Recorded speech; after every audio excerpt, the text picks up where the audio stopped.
every story appears ordinary till you see the core side of it. And what you're looking for is the story behind the news. We bring it to you from Lagos, the commercial capital of Nigeria. Giving you all sides and political stories round the clock. Every detail from the start line to the final whistle. CoreTV News, expanding your view.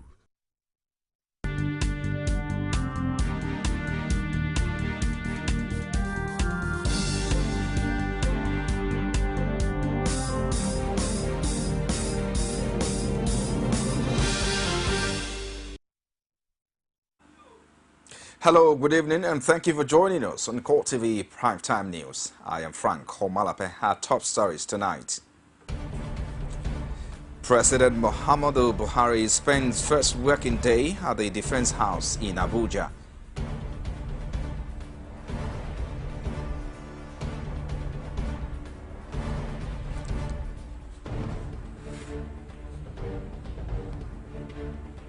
Also in this program, civil rights group launches Buhari meter to monitor delivery and campaign promises by the Buhari administration.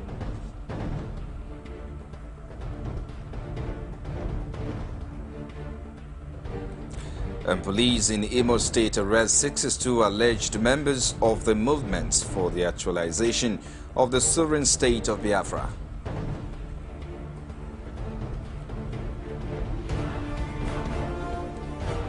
Outside Nigeria, video released by the Islamic State shows the torture of a 14-year-old Syrian boy.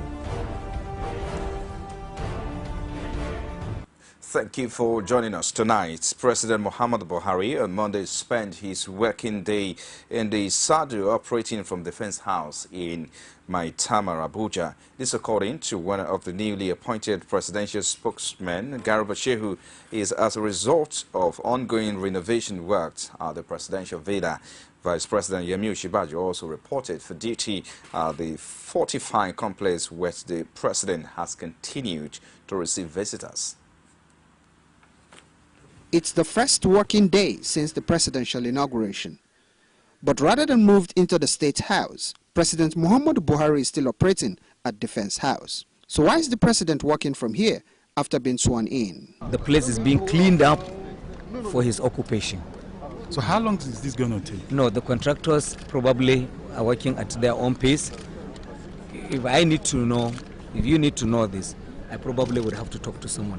As it is at the moment, I'm not saying he's comfortable where he is in his rented house, but he's operating from there, and the moment the villa is ready, he will move.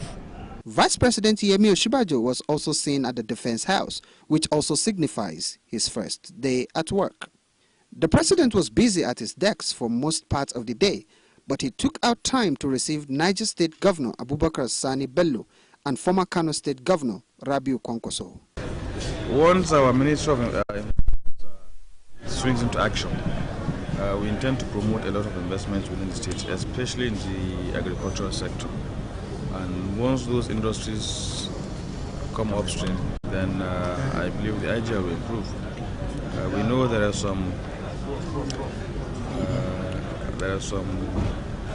gaps that needs to be filled to lock some wastages and some leakages.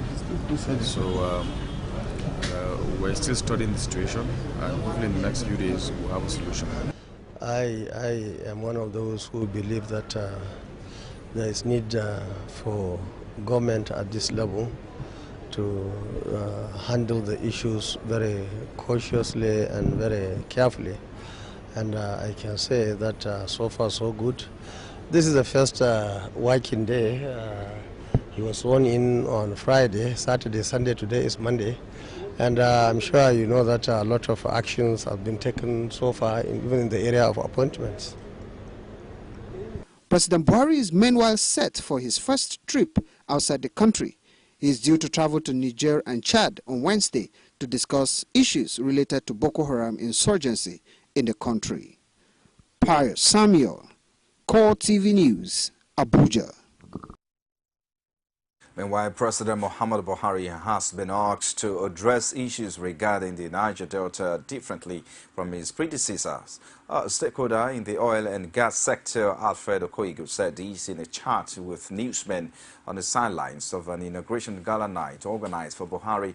Okoigu, who is a prominent player in the oil and gas industry, urged Buhari to ensure that the people of Niger Delta get sound education, infrastructure and massive development. He kicked against the idea of doling out money to the people of the area. He said the president should focus more on developing the region. He also called on the president to create the enabling environment for the nation's economy to thrive. The Socio-Economic Rights and Accountability Project, SERAP, has urged President Muhammad Buhari and Vice President Yemi Osinbajo to make public the details of their declared assets.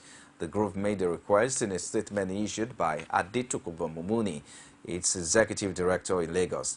The rights advocacy group says the public declaration of their asset will be consistent with Buhari and Osinbajo's anti-corruption credentials and their promises to the electorate.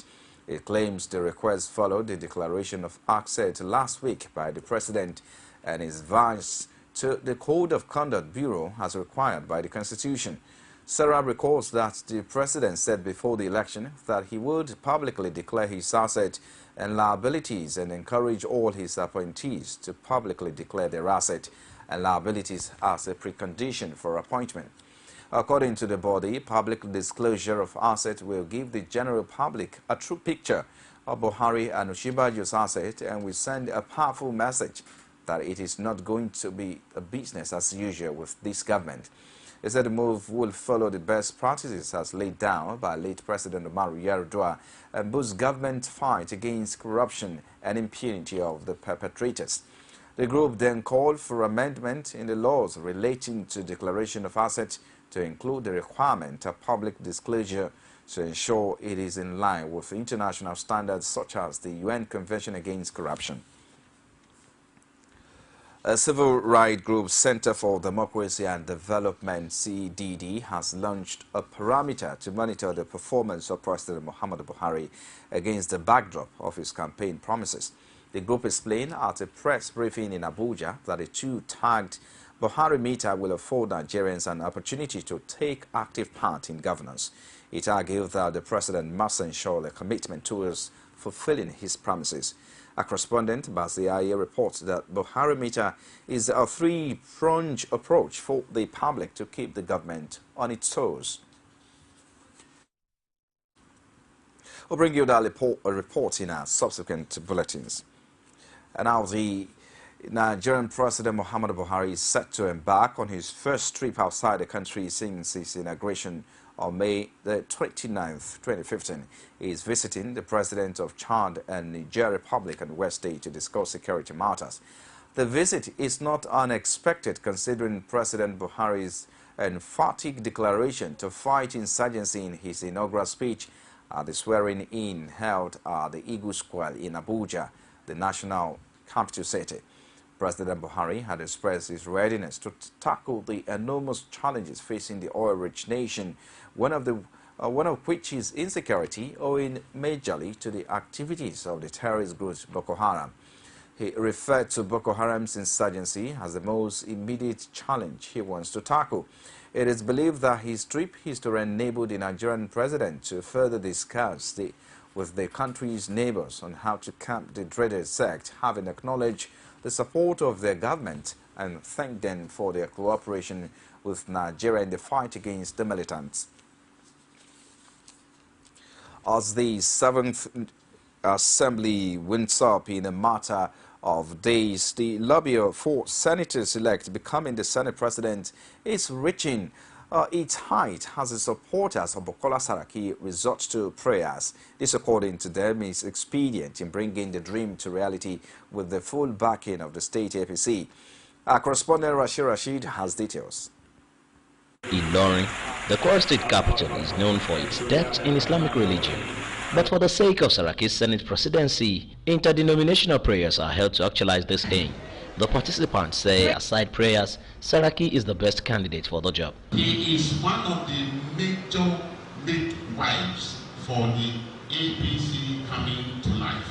And his leadership ability in reaching out across the break is phenomenal. Now, what do we gain? What do we benefit if the slot of Senate presidency comes to Kwara State? The federal presence will be more felt in our state. Employment benefits will be wonderful. The party leadership in Kwara says it will be disservice if the Senate presidency is zoned away from the North Central. And we, on our part, we are still appealing to the people, that is the people at the hierarchy of our APC, our leaders, that these things should not be taken away from us if they want peace and justice and fair play. And actually, we are still appealing to them. Everybody's appealing to them. And we believe that if the thing still remains in North Central, it will stabilize the quality of Nigeria. The prayer warriors also took their spiritual quests to the Kwara State Government House as they were attended to by Governor Fatah Ahmed. While Bukola Saraki has declared his ambition openly alongside other contenders, the day of reckoning surely is near. Rashid, CoreTV News, Ilorin. The National Assembly members elected on the platform of the People's Democratic Party have resolved to set up an effective oversight mechanism to benchmark the activities of the APC-led government. This is one of the decisions taken at a one-day retreat held in Port Harcourt, Rivers State. In a communique issued at the end of the meeting, the lawmakers stressed the need for a robust media management strategy as well as a partnership with the mainstream media. He also agreed to shun defections and remain in the PDP to revive its political functions as well as speak with one voice at the National Assembly. In addition, the leadership of the party pledged to work with the PDP members in the National Assembly and give them the maximum support to excel as a vibrant opposition in Parliament.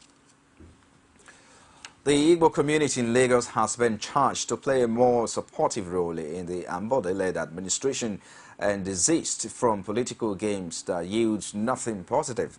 Joey Bukwe, a member of the Igbo community and the Lagos APC publicity secretary, encouraged his kinsmen to live in with love and learn to trust one another, adding that the lessons from the last elections must serve as a point of reference for change. A correspondent to Motalo reports. Our party members and fellow Lagosians. The new Lagos State Governor, Akinwumi Ambode, is the very reason for this gathering. The Igbo society in the state came together in thanksgiving for his success at the polls, a swearing-in, as well as project their demands and expectations of his administration in Lagos State. Good governance, security, provision of public health and free education for Igbo residents formed part of the 7-point demands made by the group, who claim to be part of the governor's success story.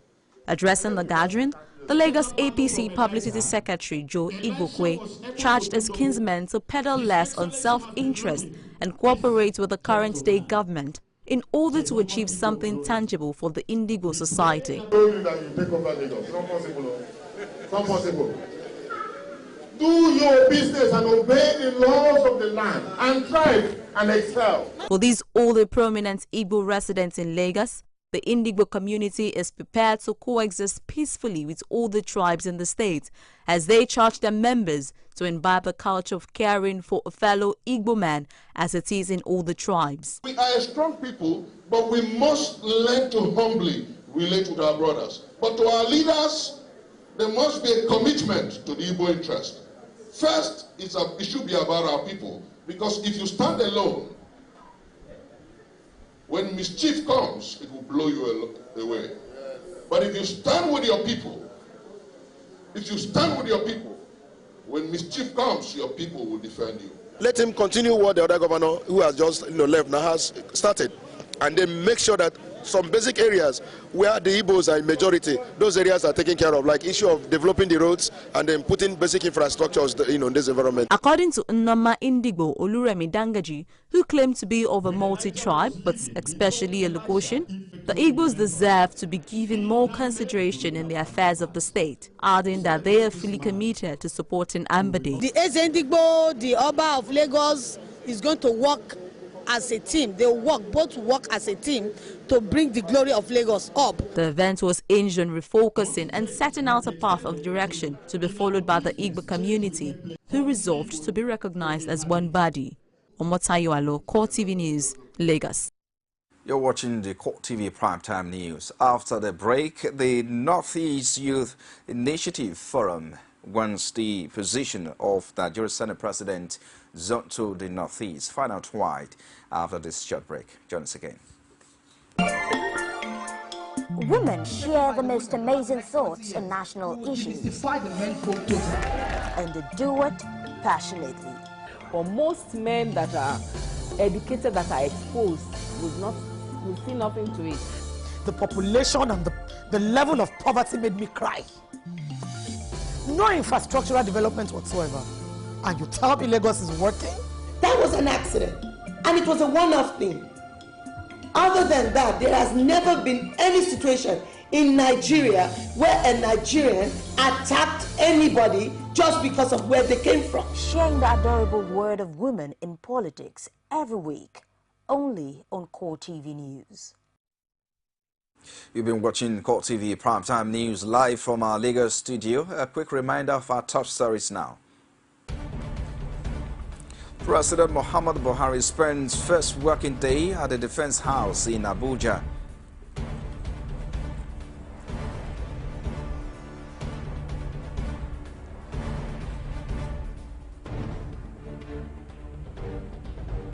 Civil rights group launches Buhari meter to monitor delivery on campaign promises by the Buhari administration.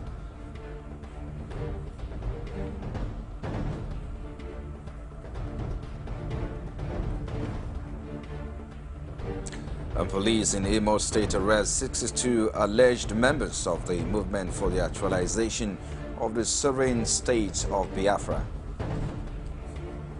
All our top stories can be found on our social media platforms, like our Facebook page is facebook.com/CoreTV News. You can also follow at CoreTV News NG. For live streaming, log on to youtube.com/CoreTV, leave a space, then news. And now the Northeast Youth Initiative Forum, Net Youth, has called for the position of Nigeria's Senate President to be zoned to the Northeast geopolitical zone as compensation for aligning with the federal government for the first time since the democratic dispensation. At the press conference in Damaturu, the Yobe State capital, the national president of the coalition, Dauda Gumbi, called on the senators-elect of the 8th section to rally behind a candidate for the Northeast. They claim giving the Northeast an opportunity to head the Senate would be reparation for the trouble of insurgency that the zone had passed through over the years. Gombe stressed that any candidate for the exalted position must have vast experience and should not have any criminal record, be it now or previously. Kano State government will soon rationalize ministry and other agencies in the state as part of steps to enhance service delivery. Governor Abdullahi Ganduje, who announced this shortly after the swearing ceremony of the secretary to the state government, Rabiu Bichi, on Monday, however, maintains that no civil servant will lose his job in the process. He said because of dwindling resources, his administration is determined to save money by reducing the cost of governance and increasing its internally generated revenue. Turning to the Secretary to the State Government and the Head of Civil Service, Mohammed Naya, the Governor stated that their appointments are purely based on merit. He once again assured Kano residents that his administration will complete all inherited ongoing projects as well as initiate new ones. Plateau State Governor Simon Lalong has appointed the Director General of the All Progressive Congress Governorship Campaign Organization in the state during the last general elections, Rufus Bature, as the Secretary to the State Government. Bature was the minority leader in the Plateau State House of Assembly in the outgoing legislature. He also named the pioneer Vice Chancellor of the Plateau State University, John Wadi, as the Director of Research. In his first major appointment, Lalong also named a former Director of Protocol to ex-Governor Joshua Dari, John Duffan, as his chief of staff, while a lecturer with the Plateau State Polytechnic, Emmanuel Nanley, was named the Director of Press Affairs. Cross River State Governor Ben Ayade has promised to create about 1,000 jobs for unemployed youth in the state during his first 100 days in office as part of his short-term achievements. According to the governor, who was speaking on his first official day on assumption into office as the #1 citizen of the state, government owes its citizens the opportunity to get them engaged and accountable for their welfare. He averred that during his administration, value will be added to the lives of residents in Cross River State through other signature programs he intends to unveil in order for them to feel the impact of good governance. Governor Ayade also warned that strict sanctions will be enforced on civil servants who do not report to work latest by 10 minutes before 8 a.m. He, however, pardoned those who were late on the first day, but warned that a repetition will amount to a written memo which could be followed by major sanctions.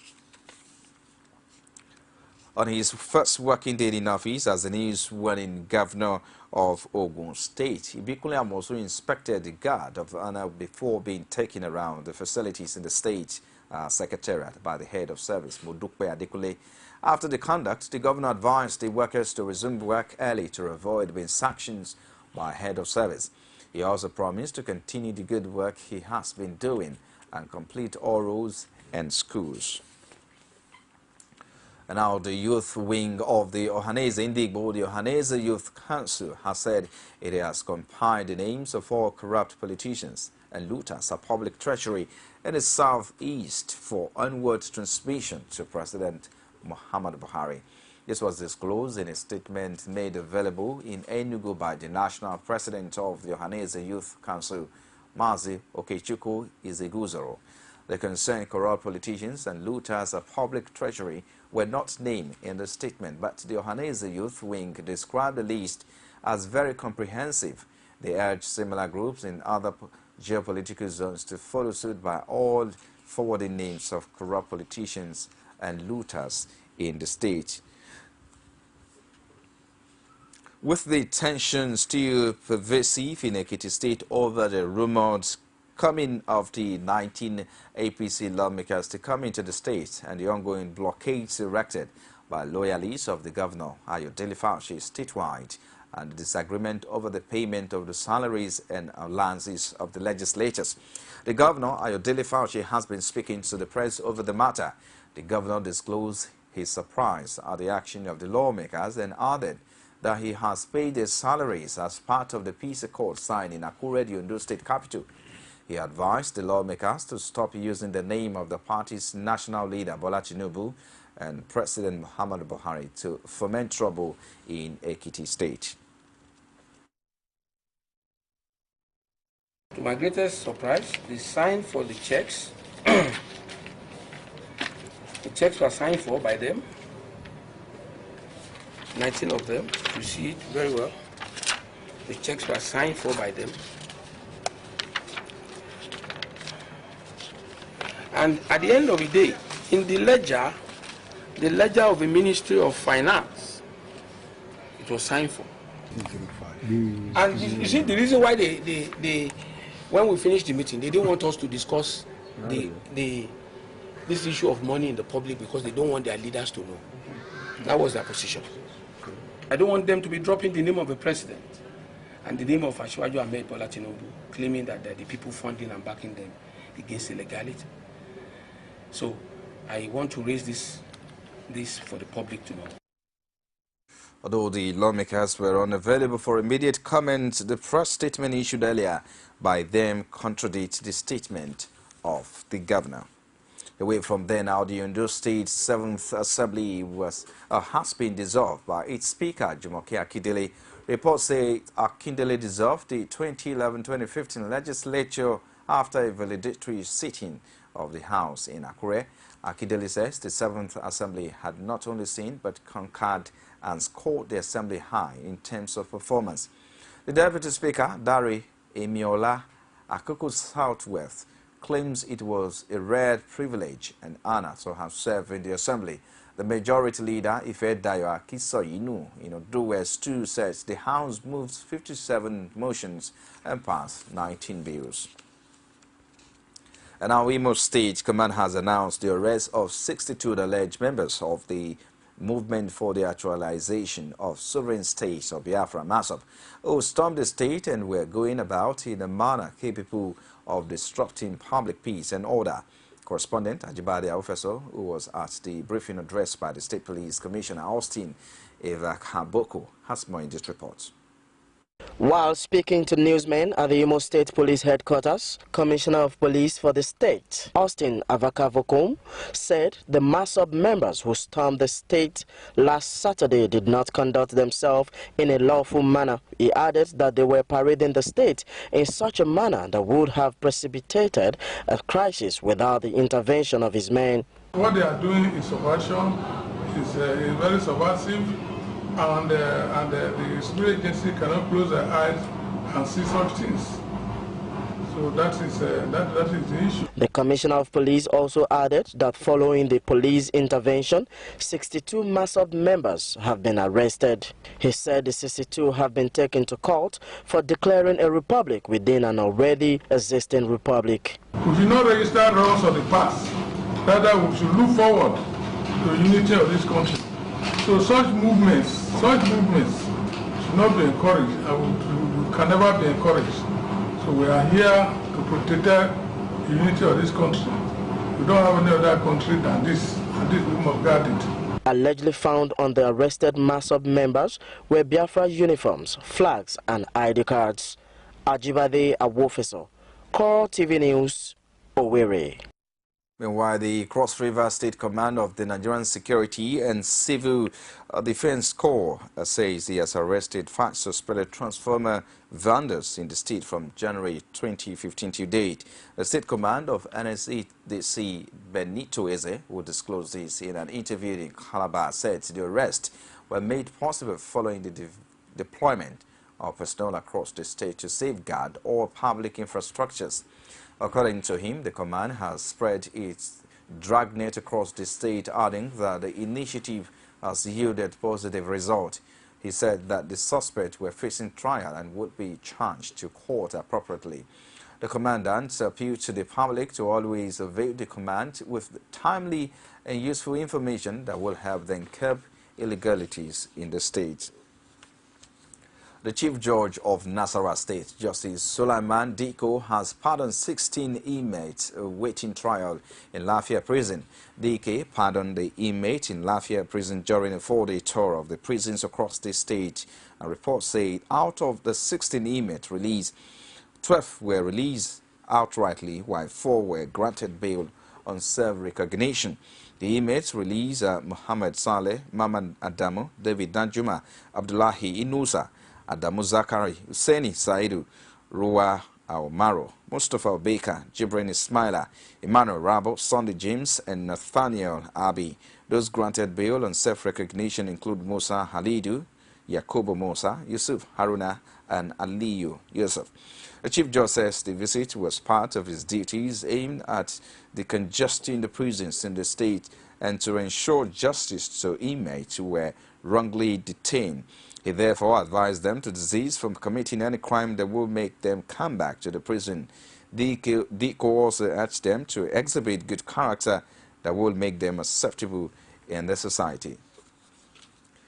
And now the Economic and Financial Crimes Commission has withdrawn the case filed against the former Bayelsa State Governor, Timipre Silva. This is to enable it to consolidate all the charges pending before 2 federal high courts sitting in Abuja.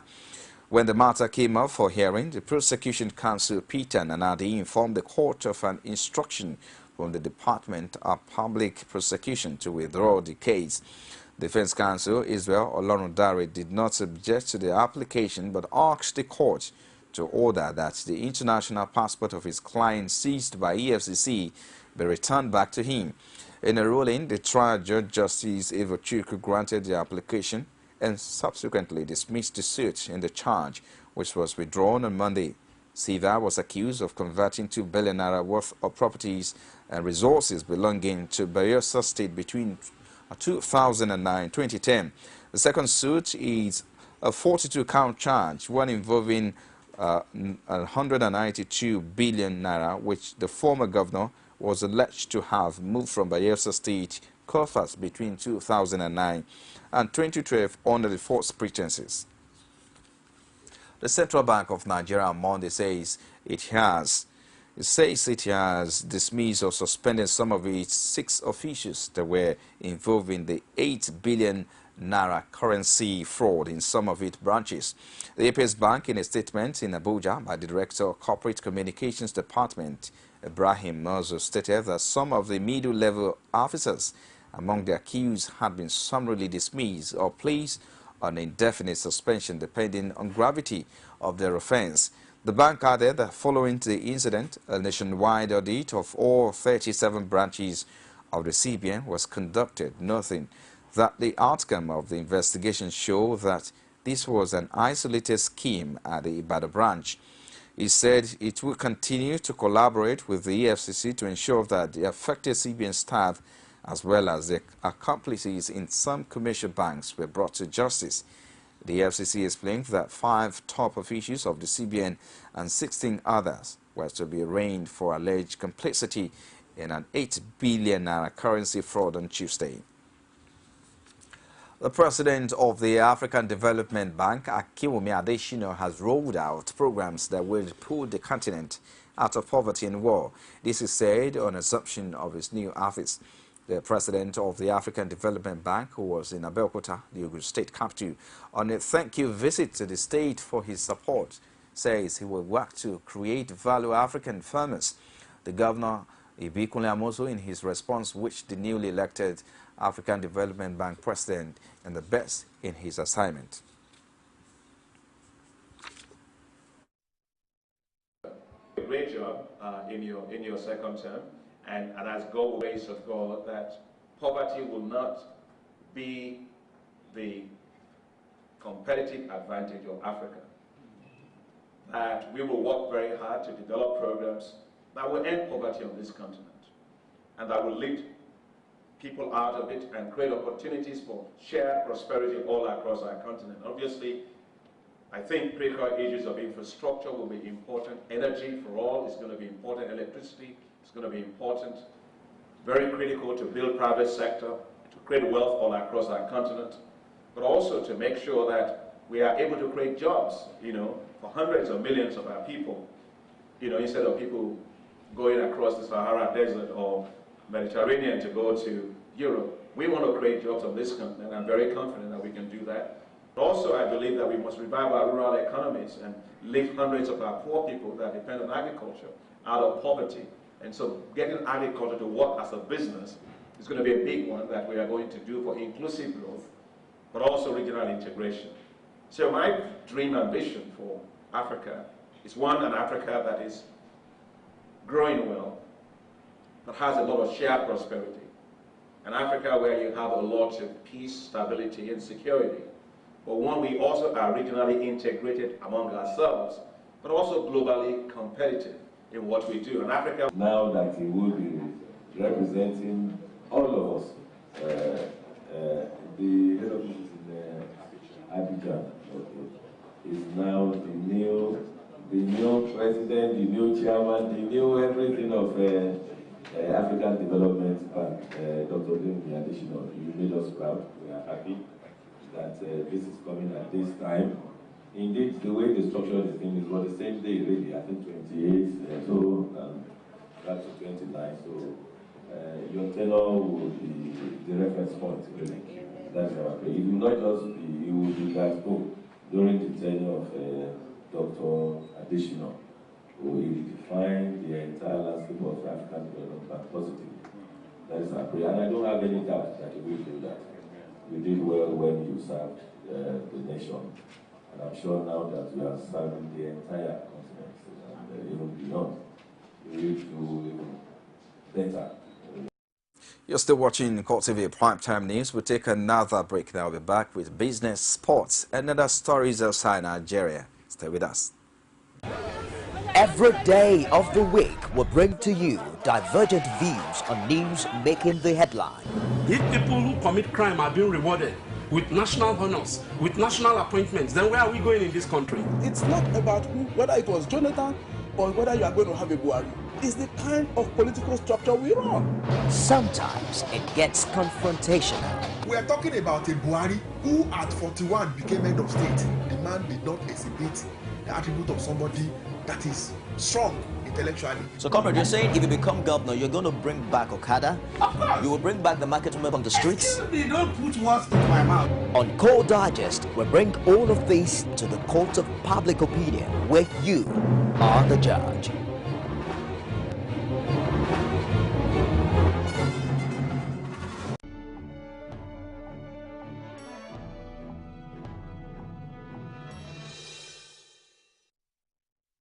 And in business now, the statistic released by the National Bureau of Statistics (NBS) indicated that a total of 160.12 billion hours were spent working by the labor force in 2010, and this figure rose to 139.27 billion hours by the end of last year. Nigeria's labor productivity rose marginally by 219 naira per hour, from about 420 per hour recorded in 2010 to 639 naira per hour recorded in 2014. The labor force also increased from 65.1 million workers to 72.9 million workers within the reference period. Comparatively, the country showed labor productivity of about 551.7 in 2012, fell short of Turkey's $28.9, Russia's $24, and Brazil's $10.7 per hour. The NBS stated that the low values in labor productivity in Nigeria have often been associated with the economic activities, notably power, transport, infrastructure, access to finance, as well as science and technological capabilities. Now, the Nigerian Communications Commission says a total of 51.4 million telecommunications lines are now dormant, according to statistics released in Abuja earlier on Monday. As of April 30, 2015, the number of connected lines in the networks of all telecommunications operators in the country stood at 196.94 million, while the number of active lines stood at 145.47 million, with a total difference of 51.46 million lines being dormant, equivalent of 26.13%. April 30, 2014, the number of connected lines stood at 177.3 million, while the number of active lines stood at 129 million, with 47.9 million being dormant. The statistics also show that the networks added a total of 16.08 lines within the one-year period. This reflects a growth rate of 12.3%. According to technology, it shows that GSM operators had the largest chunk of lines.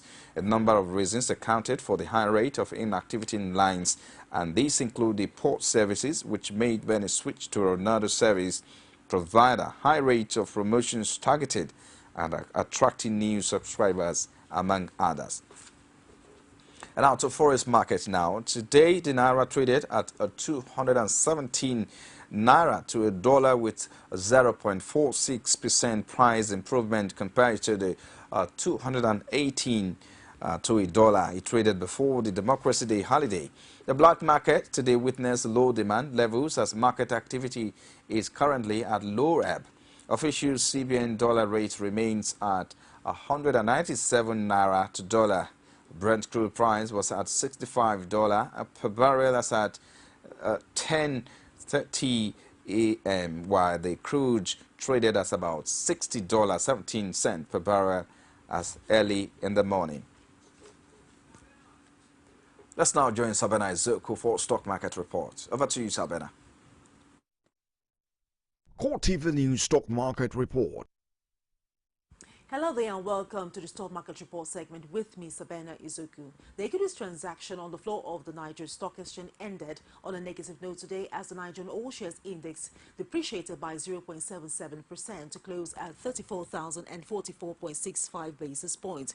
The market capitalization declined to close at 11.58 trillion naira. In all, the total volume of 340.7 million units of shares valued at 5.5 billion naira were exchanged in 4,184 deals.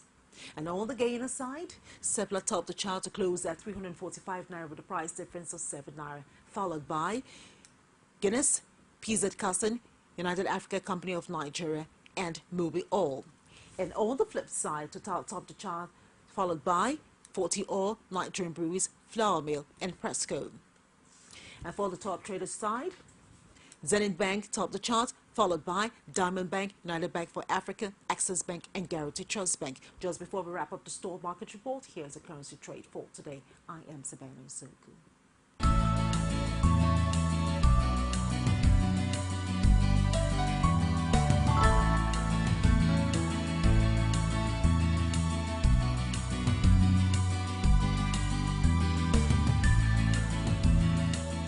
CoreTV News Stock Market Report. Thank you for Sabena for the report. Away from that to sports now. Brazil beat Nigeria Flying Eagles 4-2 in a dramatic and hugely entertaining game at New Plymouth Taranaki Stadium at the ongoing FIFA Under-20 World Cup in New Zealand. Judivan would go on to play a huge role, slip in João Pedro and the overlapping right backs. Low cross set up Gabriel Jesus for a crisp close-range finish. Brazil were good value for this early lead, having started the sharper of the two sides, but it was not long before Nigeria began flexing their muscles. Indeed, the Flying Eagles had already hit the post when they drew level just 7 minutes after going behind. That sent the Nigerian confidence soaring, and they added the second after 28 minutes with yet another well-crafted strike. This time, the Nets botched at the end of a sleek breakaway. Brazil opening goal turned provider with another brilliant pass. First, Bocchiglia put them in front just before the mark with a low 25-yard shot that swelled widely before clipping the inside of the post on its way. The loss pushed Nigeria into third place and Brazil into second place in the group after Hungary beat Korea DPR 5-1 in other Group E match. Manchester United will find out 7 August who they will face to play off round of the Champions League. Louis van Gaal side finished 4th in the Premier League, looking to return to the group stages of the competition after a one-season absence. The 3-time winners could face 2004 finalists. Monaco will beat Arsenal in the last 16 this season.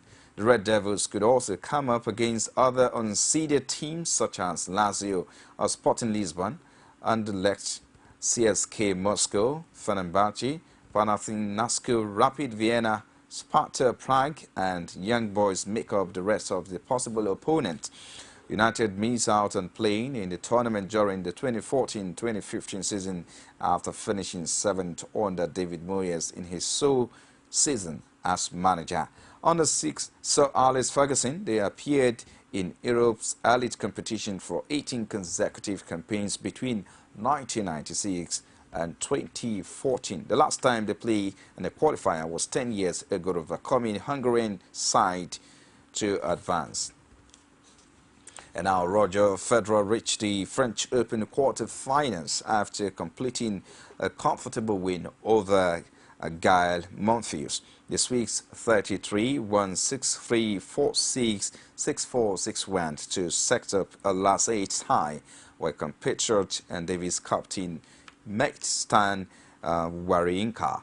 The 4th round match with Frenchman Monfils was suspended for bad light late on Sunday, with the tide evenly poised at 1 set all.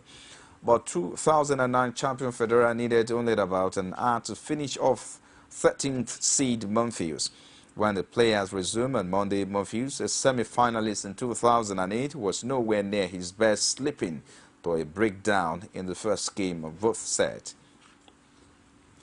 And now defending champion Maria Sharapova is out of the French Open after losing in the fourth round against 13-seed Lucy Safarova. This Czech 28-year-old won 7-6, 6-4 to progress to the quarterfinals for the first time in her career. Russia Sharapova has reached the final of the competition at Roland Garros in the previous 3 years. Safarova will now face Gabine Muguruza in the last 8 after the Spaniard beat Italy's Flavia Panettiere 6-3, 6-4. It is Sharapova's earlier defeat at Roland Garros since 2010. And outside Nigeria now, a graphic mobile phone video appears to show militant from Islamic State IS torturing a 14-year-old Syrian boy. The footage, a film by a defector from the jihadist group, shows the boy being beaten while he hangs by his wrist. The UN has accused IS and other armed groups in Syria and Iraq of torturing and killing children. Children have also been recruited, trained, and used on the battlefield. Another teenager told the story of how he fought and killed for the Al-Qaeda-linked al-Nusra Front at the age of just 15, and that when he switched to IS, he found 13-year-olds being indoctrinated. A tourist believed to be from the U.S. has been killed. A tourist, rather, has been killed in a lion attack at a game park in South Africa. The lioness jumped through the open window of the couple's car and started mauling the woman. Paramedics were called to the scene, but she died from her injuries while the man is still receiving treatment. The popular lion park is 30 kilometers, 90 miles north of Johannesburg. The park's rules forbid visitors from driving through the lion's enclosure with their windows down.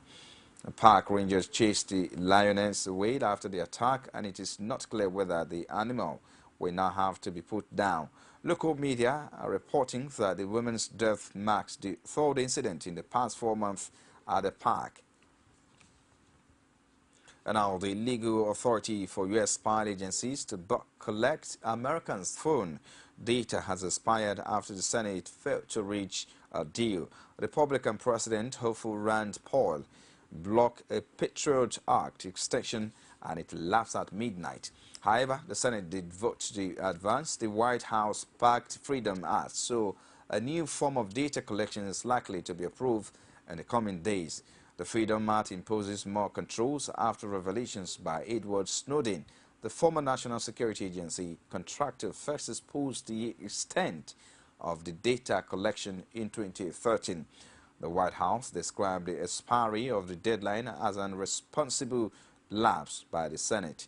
The failure to reach a deal means that security services have temporarily lost the right to bulk collect Americans' phone records to monitor loan fall. You have been watching CoreTV Primetime News. Just before we go, a recap of our major headline.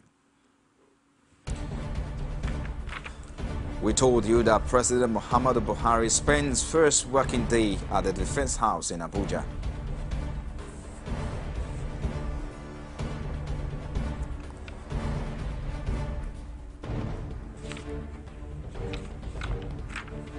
We also brought to you that Civil Rights Group launches Buhari Meter to monitor delivery on campaign promises by the Buhari administration.